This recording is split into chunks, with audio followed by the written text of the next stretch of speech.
Hello students. तो आज हम स्टार्ट करते हैं अपना फिजिक्स का नया चैप्टर जिसका नाम है इलेक्ट्रिसिटी। चलिए तो शुरू करते हैं इलेक्ट्रिसिटी क्लास 10। स्टार्ट करते हैं हम अपना चैप्टर व्हाट इज इलेक्ट्रिसिटी। सबसे पहले आपको समझना होगा कि इलेक्ट्रिसिटी होता क्या है। तो बच्चों सब इलेक्ट्रिसिटी के नाम पे सिर्फ आप क्या समझते हो, करंट, कि मैम इसमें से बिजली दौड़ रही है, ये इलेक्ट्रिसिटी है। तो ये बिजली, ये इलेक्ट्रिसिटी बन कैसे रही है, फ्लो कर कैसे रही है, वो जानना जरूरी है। तो हम पढ़ते हैं कि इलेक्ट्रिसिटी होता क्या है।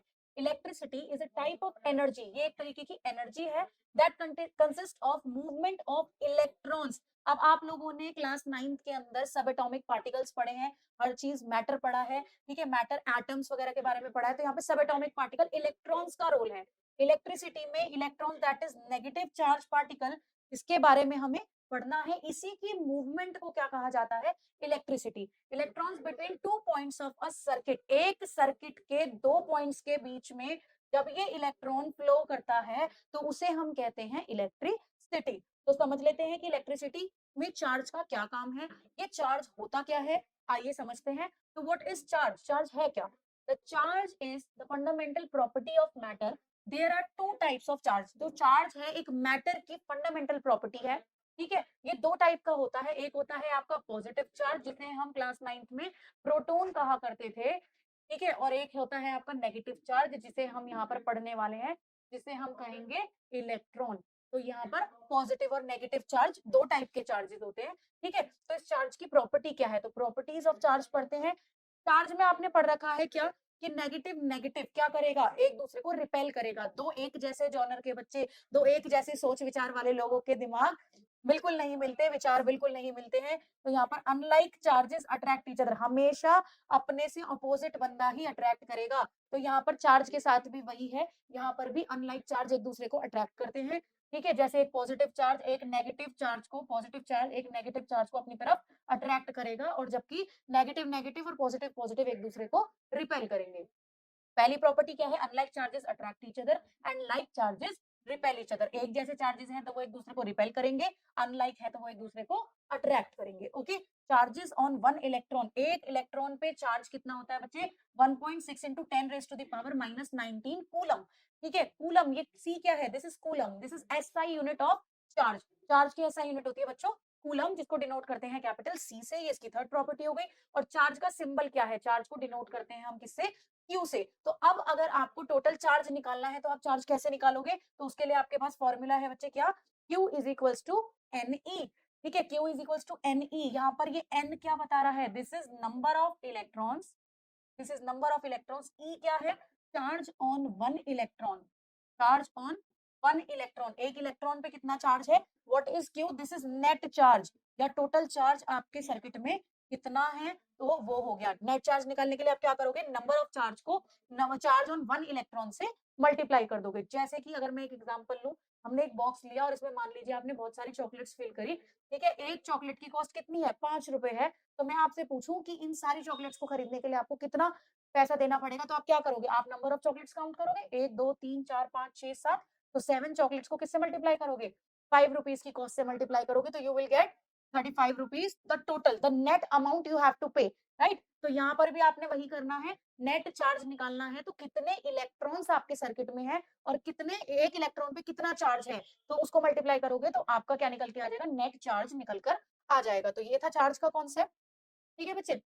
अब आपको समझना पड़ेगा किसमें चार्ज फ्लो होता है, किसमें चार्ज फ्लो नहीं होता। तो उसके बेस पर हमारे पास दो तरीके की चीजें होती है, कंडक्टर्स एंड इंसुलेटर्स। तो कंडक्टर्स क्या होते हैं बच्चों, कंडक्टर्स वो होते हैं वो मटेरियल जो चार्ज के फ्लो को आराम से अलाउ करते हैं अपने अंदर से, उन मटेरियल्स को हम क्या कहते हैं बच्चों, हम कहते हैं कंडक्टर्स, ठीक है। जैसे silver spoon, copper wire, these all are conductors, ये अलाउ करते हैं अपने अंदर से चार्ज के मूवमेंट को। ओके, इंसुलेटर्स क्या है, इंसुलेटर्स वो है दीज मटेरियल्स रेजिस्ट, रेजिस्ट का मतलब होता है रोकना, resist the movement of electron, charge, charge को मूव करने से रोकते हैं। ऐसे सब्सटेंसेस, ऐसे मटेरियल्स को हम इंसुलेटर कहते हैं, just like rubber balloon, rubber की चीजें, ठीक है, डायमंड हो गया, प्लास्टिक हो गया, these all are examples of insulators, ये चार्ज को फ्लो होने नहीं देते हैं, ठीक है। तो इलेक्ट्रिक सर्किट की बात करी हमने, तो इलेक्ट्रिक सर्किट होता क्या है, ठीक है। तो आपको पता होना चाहिए कि इलेक्ट्रिक सर्किट क्या है, तो इसे पढ़ते हैं।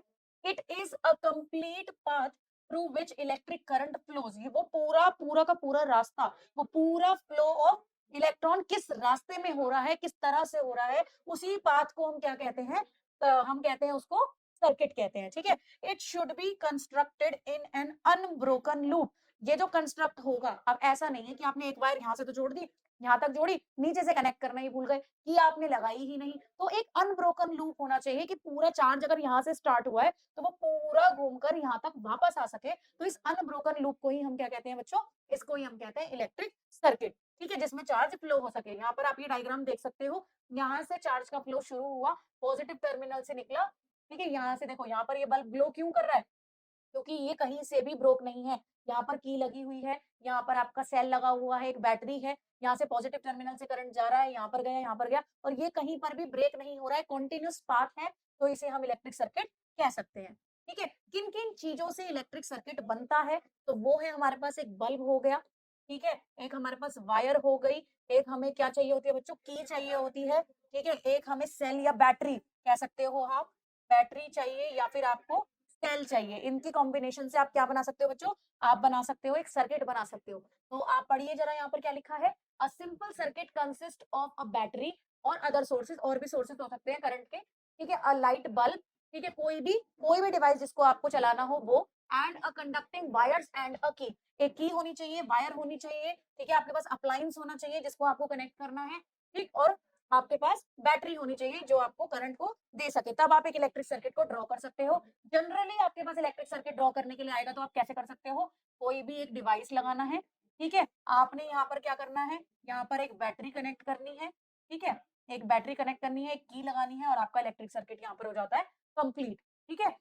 तो यहाँ पर इलेक्ट्रिक सर्किट होगा। अब आगे हम पढ़ेंगे कि यहाँ पर हम एमीटर लगाएंगे, यहाँ पर हम वोल्ट मीटर लगा सकते हैं, इस बैटरी के अलोंग भी एक वोल्ट मीटर लग सकता है, तो ये पूरा सर्किट कंप्लीट हो जाता है, ठीक है ना। अब पढ़ते हैं कि यहाँ पर मेन चीज जो हम इलेक्ट्रिसिटी के बारे में जानते हैं, किसी से भी पूछूं कि इलेक्ट्रिसिटी क्या है, वो क्या कहेगा, मैम करंट लगना, इलेक्ट्रिकल डिवाइस को छूंगा तो मैम क्या हो सकता है, मुझे करंट लग सकता है। तो ये करंट क्या है, इसके बारे में जानना पड़ेगा। अभी हमने पढ़ा कि इलेक्ट्रिसिटी प्रोड्यूस हो रही है चार्ज के मूवमेंट से, चार्ज के फ्लो से। तो अब ये चार्ज कितना समय में कितनी जगह तक पहुंचेगा, कितनी अमाउंट में पहुंचेगा, इसी को कहते हैं बच्चों करंट, ठीक है। तो कंफ्यूज नहीं होना, चार्ज का फ्लो कहलाता है इलेक्ट्रिसिटी, और करंट क्या है, उसी चार्ज को प्रिसाइज टाइम के अंदर फ्लो कराना आपका कहलाता है करंट।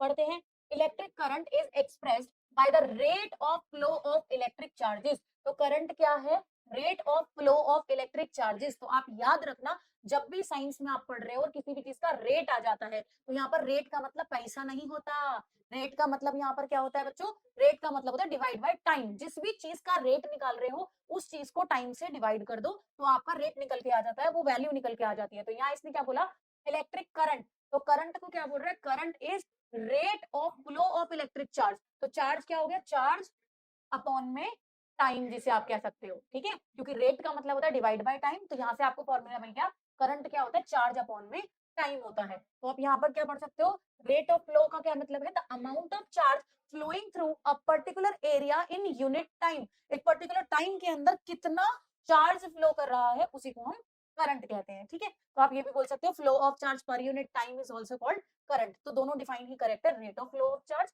या फिर आप बोल सकते हो चार्ज फ्लोज पर यूनिट टाइम, ओके। चलिए, तो इलेक्ट्रिक करंट, करंट को डिनोट किससे करते हैं बच्चे, लेटर आई से। तो इसका सिंबल हो गया आई, ठीक है। एसआई यूनिट इसकी क्या है, इसकी एसआई यूनिट है एम्पियर, जिसको हम ए से डिनोट करते हैं। करंट की एसआई यूनिट क्या होगी बच्चे, एम्पियर हो गई, ठीक है। तो यहाँ से चार्ज का फॉर्मूला निकाल लेते हैं, current is I is equal to, charge का सिंबल इज क्यू अपॉन में टाइम का सिंबल इज टी। तो आपको फॉर्मूला मिल गया I is equal to Q by T. अब यहाँ पर ऐसा भी हो सकता है कि हो सकता है आपको नंबर ऑफ इलेक्ट्रॉन्स दे दे, ठीक है, तो आप यहाँ पर चार्ज पूरा ना दे तो चार्ज निकाल भी सकते हो। तो यहाँ पर Q का हमने पहले फॉर्मूला पढ़ा था, Q is equal to n e, उसको पुट करके एक नया फॉर्मूला भी बना सकते हो, I is equal to n e upon में T। तो ये फॉर्मूला भी आ सकता है आपके काम, अगर आपको डायरेक्ट चार्ज की वैल्यू ना दी हो तो पहले आपको चार्ज कैलकुलेट करना पड़ेगा, देन आप करंट निकालोगे, ओके। चलिए, तो यहाँ पर small quantities of electric current, आप हमेशा याद रखना कि आपको न्यूमेरिकल करते वक्त हमेशा क्या ध्यान रखना है, हमें एसआई यूनिट में ही आंसर देना होता है। तो एसआई यूनिट क्या है, एम्पियर। अब आपको क्वेश्चन में क्या दे सकता है, वो मिली एम्पियर में भी क्वेश्चन दे सकता है और माइक्रो एम्पियर में भी क्वेश्चन दे सकता है। इसका सिंबल कुछ इस तरीके से होता है, ठीक है, माइक्रो एम्पियर में भी और मिली एम्पियर में भी। तो उसको एम्पियर में कन्वर्ट कैसे करोगे, मिली का मतलब होता है 10 की पावर -3, मिली का मतलब होता है 10 की पावर -3 एम्पियर। तो अगर मिली एम्पियर में दिया है तो आप उस डिजिट को मल्टीप्लाई कर देना 10 की पावर -3 से, तो वो एम्पियर में कन्वर्ट हो जाएगा। और माइक्रो का मतलब होता है 10 की पावर -6 एम्पियर। ठीक है। तो अगर माइक्रो में दिया है तो आप उसको कन्वर्ट कर सकते हो एम्पियर में बाय मल्टीप्लाइंग इट बाय 10⁻⁻�6। ठीक है। तो यहाँ से करंट का कॉन्सेप्ट क्लियर हो गया होगा आपको। तो यहाँ पढ़ते हैं करंट का फ्लो किस तरह से होता है।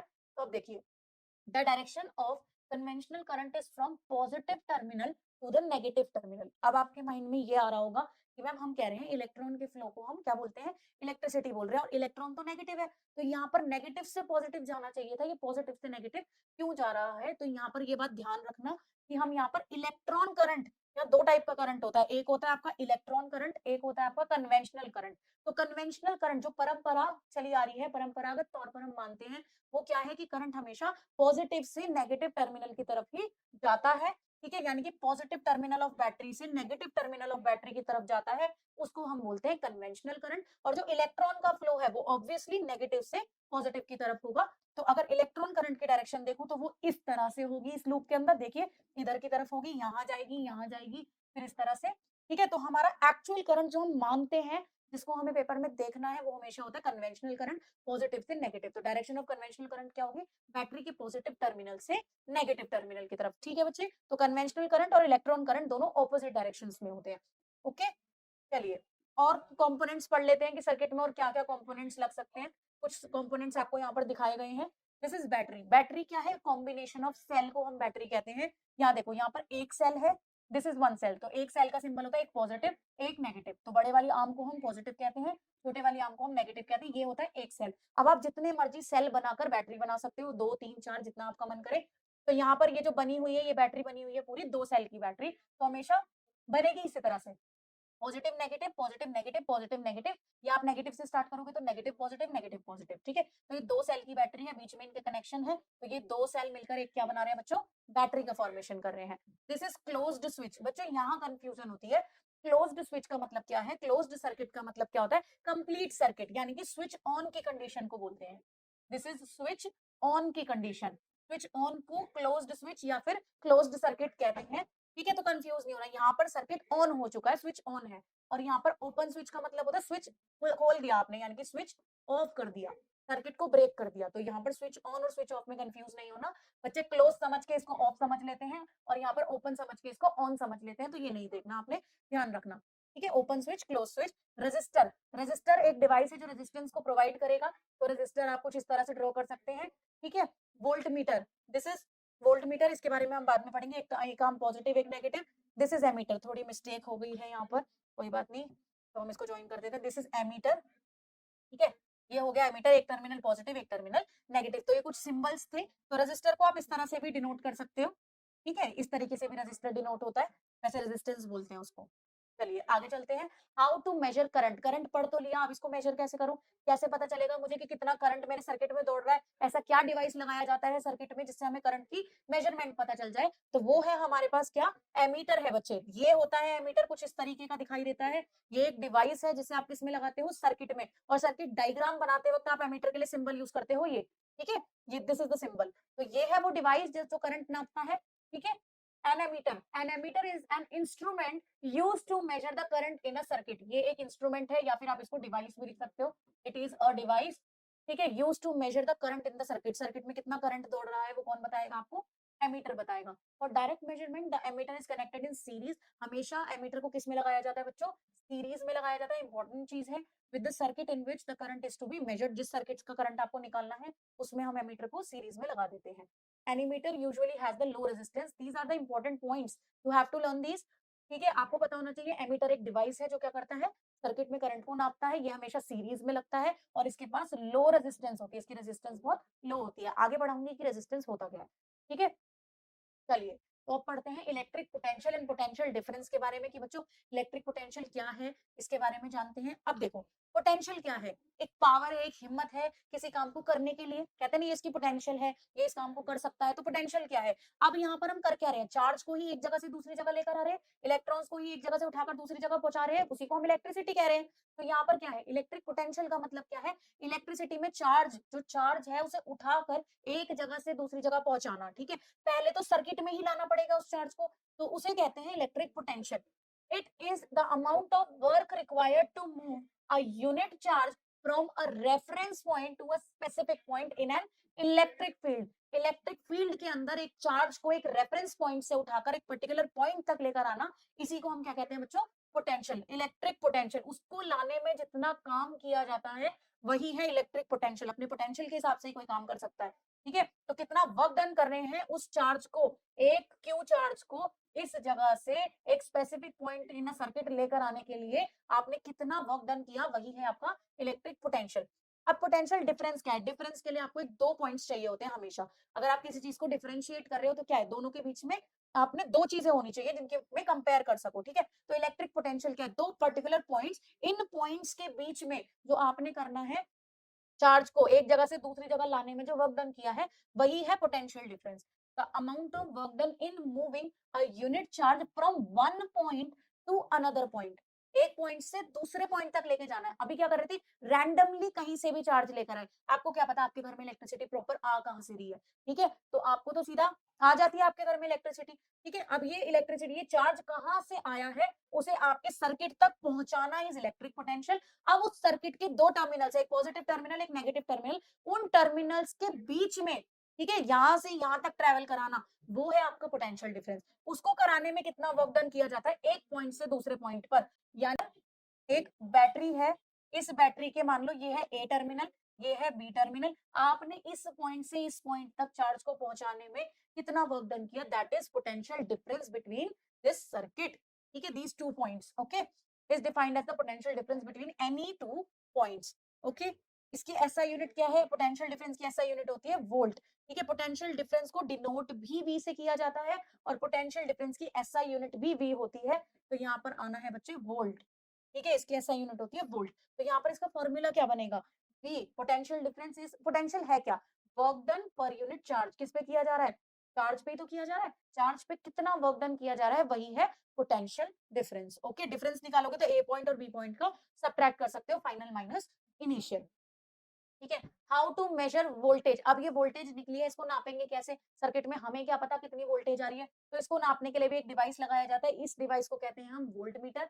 कुछ इस तरीके का दिखाई देता है, और अगर हम सिंबल के तौर पर देखें तो हमने यहाँ पढ़ा था इसका सिंबल कुछ इस तरीके का होता है, ठीक है, जब हम इलेक्ट्रिक सर्किट ड्रॉ करते हैं, ओके। इसके बारे में पढ़ लेते हैं, वोल्ट मीटर क्या है। A volt meter is an instrument used for measuring electric potential, instrument भी बोल सकते हो या आप इसको भी क्या बोल सकते हो, डिवाइस। ये एक डिवाइस है, एक इंस्ट्रूमेंट है जो क्या करता है, मेजर करता है इलेक्ट्रिक पोटेंशियल को between two points of an electric circuit, एक सर्किट के दो पॉइंट के बीच में कितना पोटेंशियल है उसको नापने वाले डिवाइस को क्या कहा जाता है, वोल्ट मीटर कहा जाता है, ठीक है। ये हमेशा किस में लगता है बच्चों, पैरेलल में लगता है, और हम एमीटर किस में लगाते थे, सीरीज में।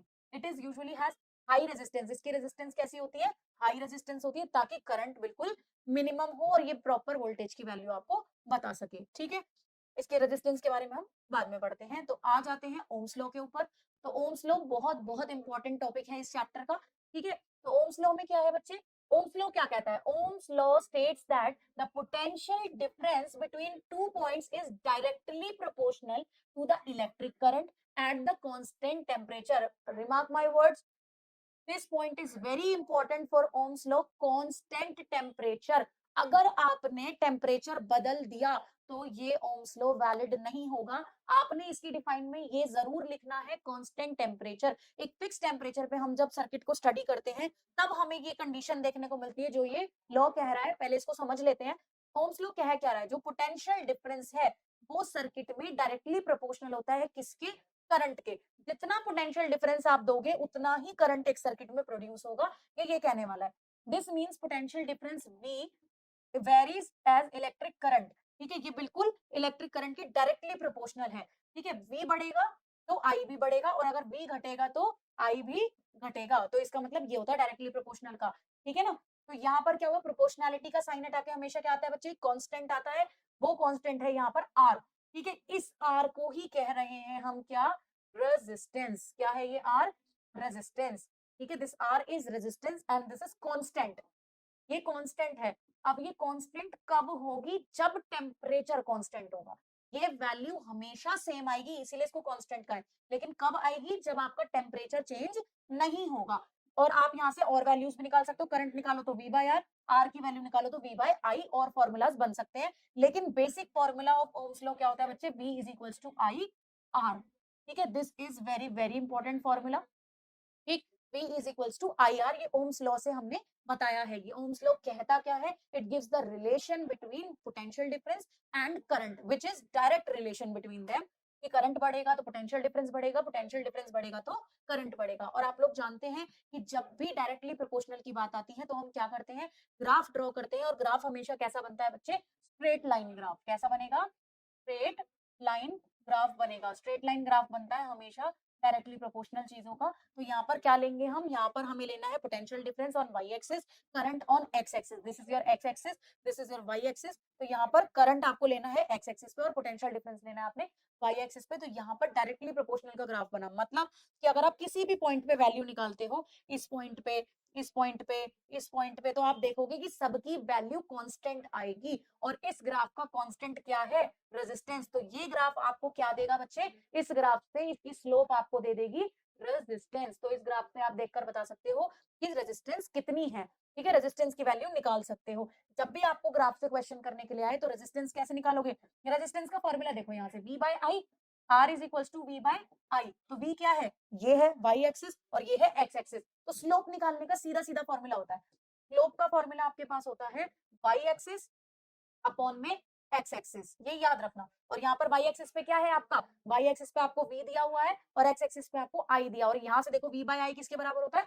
r के। तो इस स्लोप से आपको क्या मिलेगा? दिस इज r और ये क्या है? v by I. तो इसको अगर आप इनको डिवाइड कर दोगे आपस में तो आपको वैल्यू किसकी मिल जाएगी? रेजिस्टेंस की। ओके, तो यहाँ से कुछ क्वेश्चन आपके पेपर में आते हैं किस टाइप के, वो मैं आपको बता देती हूँ। ग्राफ से क्वेश्चन आपके पेपर में आ सकता है। कैसा क्वेश्चन आ सकता है? चलिए एक बार देख लेते हैं।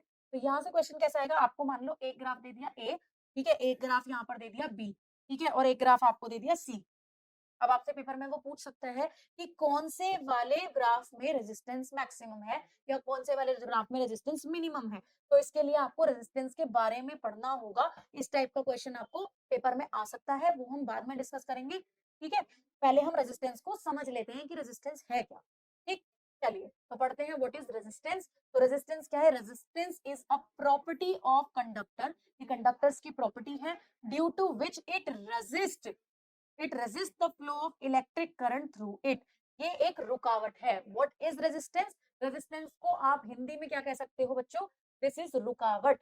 ये रोकती है। आप किसके लिए रुकावट है? हिंड्रेंस है। It is a type of hindrance. ये क्या रोकती है? अब आप देखो, अगर मैं आपको एक रास्ता दूं भागने के लिए, एक दौड़ लगा रहे हो आप लोग, बहुत सारे बच्चे हैं, तो क्या करोगे? अगर खुला रास्ता होगा तो सब भाग जाओगे, ठीक है। लेकिन अगर मैं आपके लिए हर्डल रेस बना दूं, यहाँ कुछ रख दूं, यहाँ कुछ रख दूं, तो आपकी जो फ्लो है, आप बहुत तेजी में भाग रहे हो, अब क्या होगा? अगर आपको यहाँ पर मैंने बहुत सारी चीजें रखकर दे दी तो आप क्या करोगे? बीच बीच में रुकते रुकते जाओगे और आपके फ्लो में फर्क पड़ेगा। तो यहाँ पर जो फर्क पड़ रहा है वो किसकी वजह से पड़ रहा है? रेजिस्टेंस। तो ये क्या कर रहा है? जो इलेक्ट्रॉन यूं ही भागे जा रहे थे, उनको रोकने का काम करता है इलेक्ट्रॉन के फ्लो को इन्फ्लुएंस करता है, उसको रोकने की कोशिश करता है, हिंड्रेंस प्रोवाइड करता है। आई बात समझ में? तो यहाँ पर देखो इंपॉर्टेंट टर्म्स क्या है?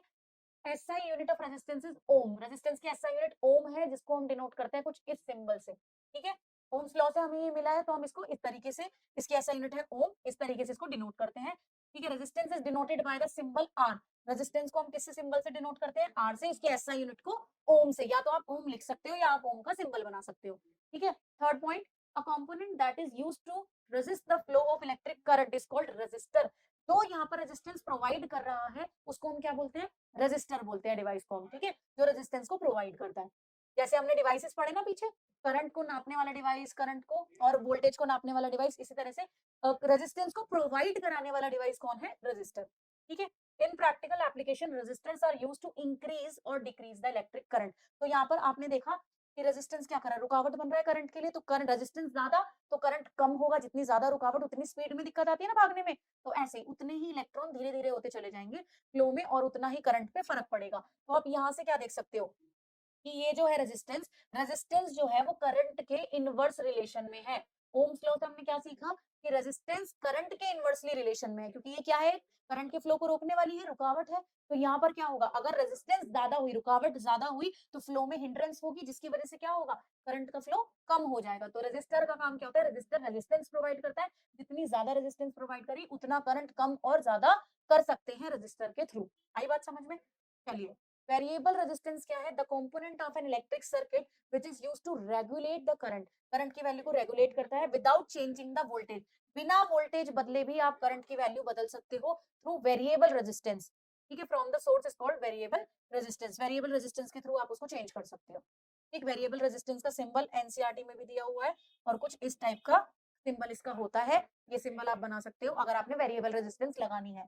ठीक, नेक्स्ट इज रियोस्टेट। रियोस्टेट क्या है? This is the device which is used in an electric circuit to provide variable resistance. अब ये वेरिएबल रेजिस्टेंस प्रोवाइड कौन कराएगा? This is rheostat. रियोस्टेट एक डिवाइस है जो इसको प्रोवाइड कराएगा वेरिएबल रेजिस्टेंस को। चलिए, अब ये रेजिस्टेंस किस किस फैक्टर पे डिपेंड करती है उसको पढ़ लेते हैं।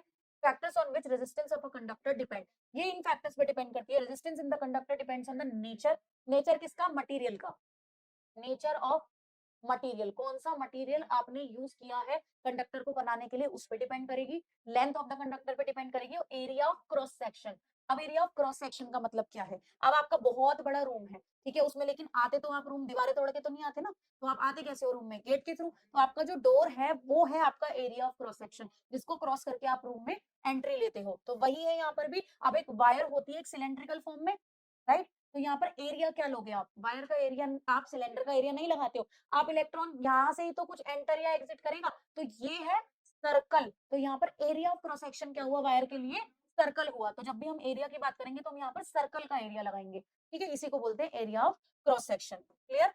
चलिए, तो अब हम इसे थोड़ा मैथमेटिकली पढ़ लेते हैं कि ये क्या है।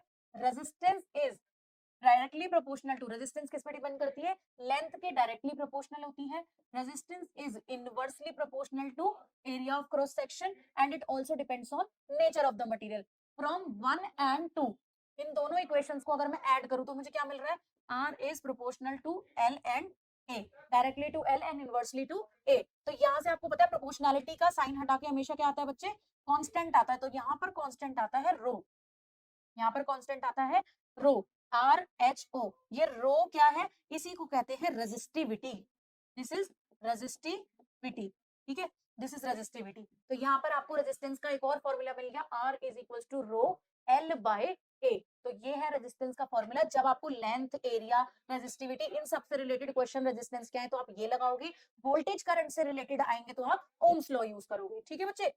चलिए आगे बढ़ते हैं, रेजिस्टिविटी को समझते हैं। What is resistivity? रेजिस्टिविटी क्या है? Resistivity is a material's ability to resist the flow of electric current. ये एबिलिटी है इसकी, एक मटेरियल की, वो कितना करंट को रोक सकता है, इसकी क्षमता, ठीक है। रेजिस्टेंस को प्रोवाइड कराने की क्षमता को हम क्या कहते हैं? रेजिस्टिविटी कहते हैं, ठीक है। चलिए, इसकी एसआई यूनिट क्या है? Ohm metre. अब ये आई कैसे, जरा यहाँ देखो, यहाँ पर रेजिस्टेंस है। अब इसको देखो, हमें रेजिस्टिविटी की वैल्यू निकालनी है, तो रेजिस्टिविटी को क्या लिख सकती हूँ मैं? R इंटू ए अपॉन में L, राइट। रेजिस्टेंस की ऐसा यूनिट इज ओम, एरिया की ऐसा unit is metre square and length की मीटर। मीटर से मीटर कैंसिल, तो रेजिस्टिविटी की ऐसा यूनिट क्या है?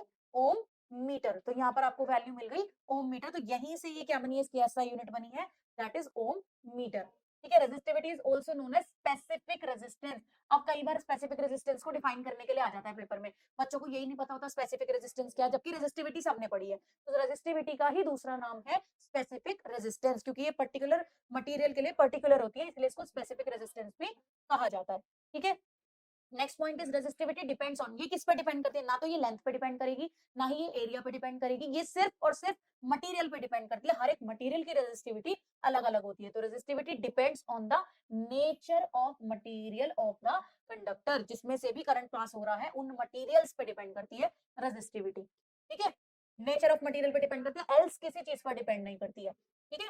तो मेटल्स की रेजिस्टिविटी के बारे में पढ़ लेते हैं। मेटल्स क्या? कंडक्टर्स हैं, गुड कंडक्टर्स हैं। The resistivity of metal is typically between 10 की पावर -6 ओम मीटर से 10 की पावर -4 ओम मीटर तक रेजिस्टिविटी हो सकती है। अब इनकी रेजिस्टिविटी क्या है बच्चों?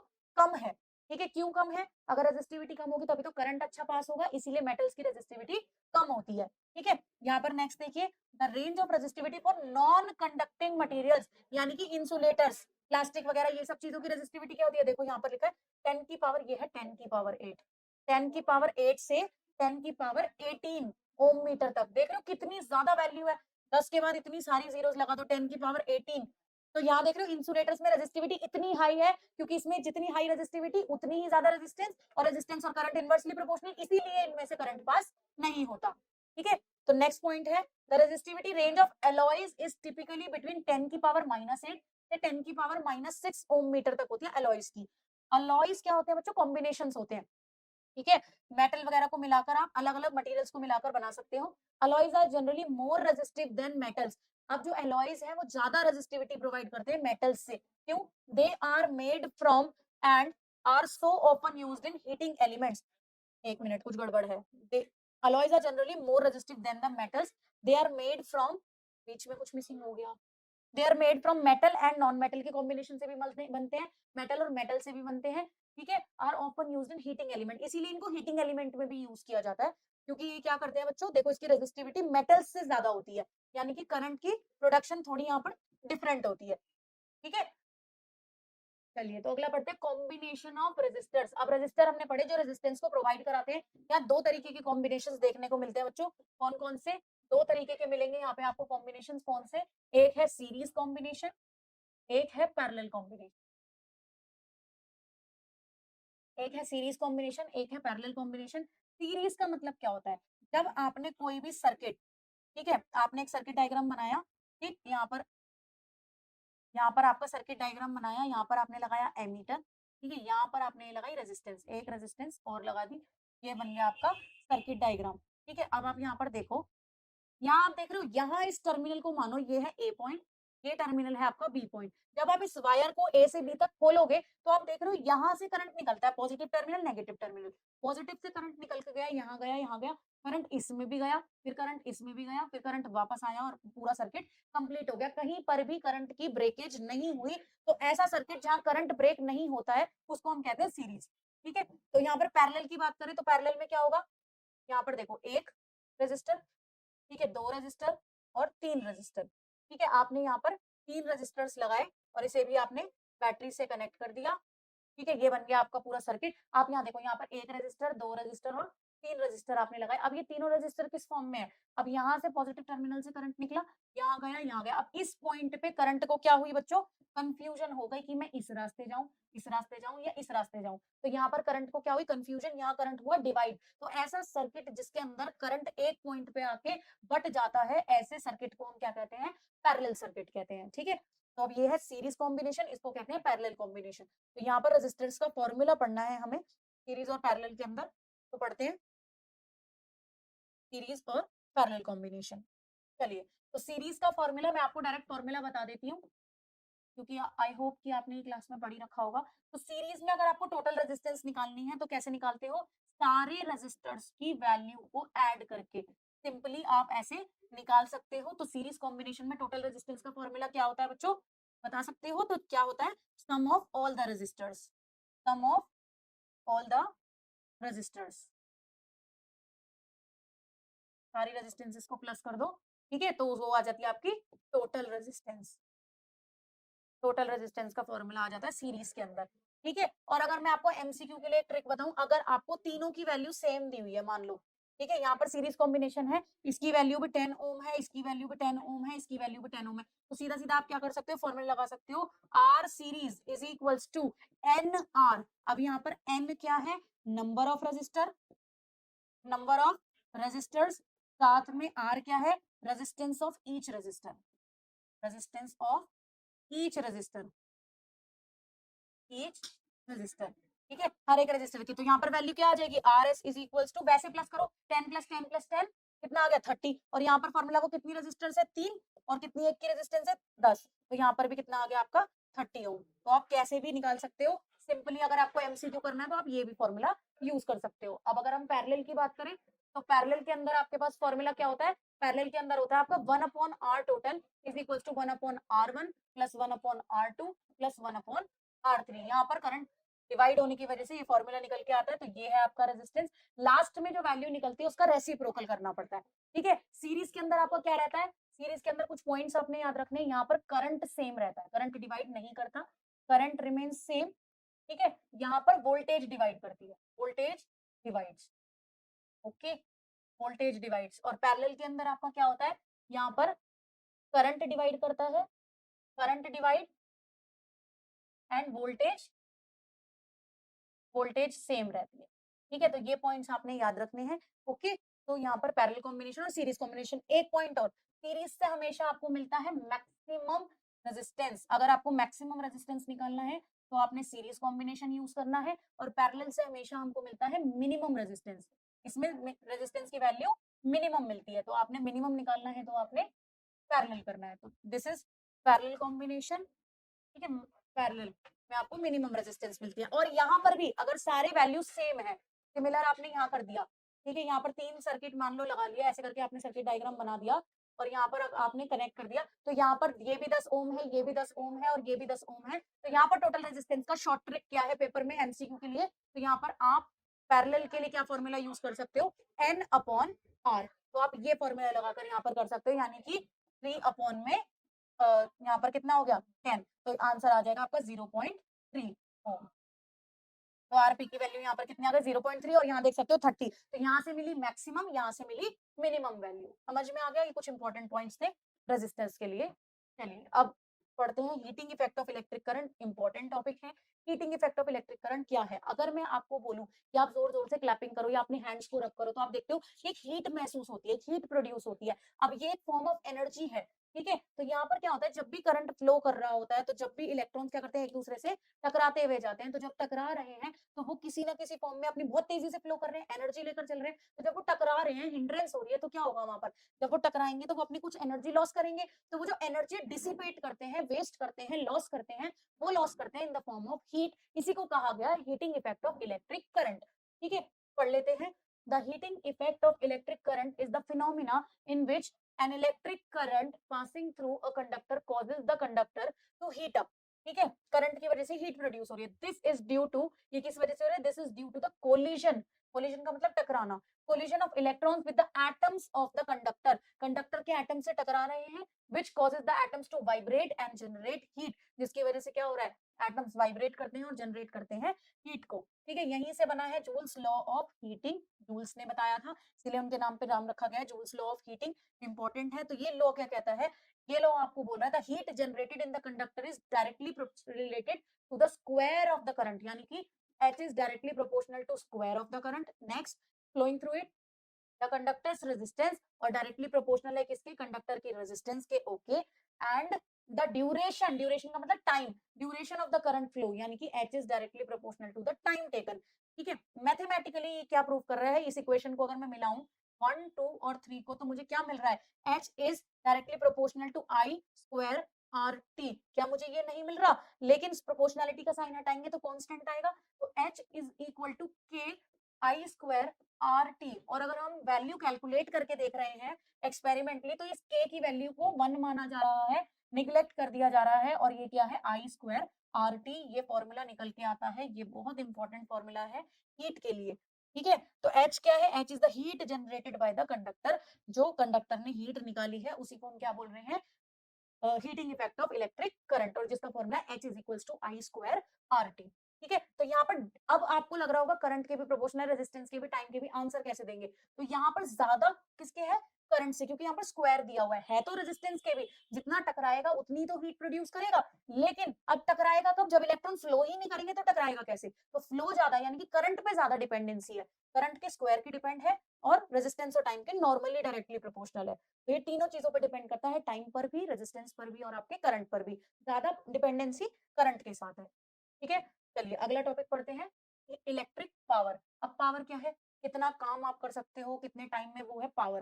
तो पढ़ते हैं इसको, power is defined as the rate of doing work, फिर वही आ गया रेट, मैंने अभी आपको बताया जब भी साइंस के अंदर आपके पास रेट आ रहा है तो आपने उस क्वांटिटी को टाइम से डिवाइड करना है। अब वर्क बोल दिया इसने, काम करने का कितना टाइम लग रहा है, यानी कि P is equals to work done upon में टाइम, तो यहाँ से मुझे फॉर्मूला नहीं मिल गया, power is equals to work done upon time, ठीक।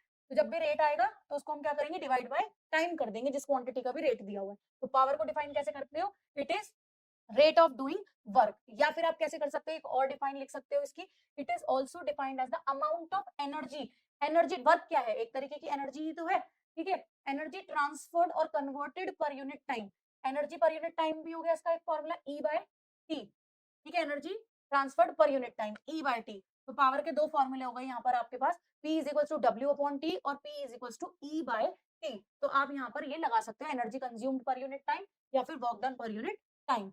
इसकी एसआई यूनिट क्या होती है, पावर की एसआई यूनिट होती है वॉट, और अगर मैं एक वॉट को डिफाइन करना चाहूँ, पेपर में क्वेश्चन आता है डिफाइन 1 वॉट, डिफाइन 1 वॉट, तो अगर मैं 1 वॉट को डिफाइन करना चाहूँ तो कैसे कर सकती हूँ? अब यहाँ पर देखो, एनर्जी की ऐसा यूनिट क्या होती है बच्चों? जूल।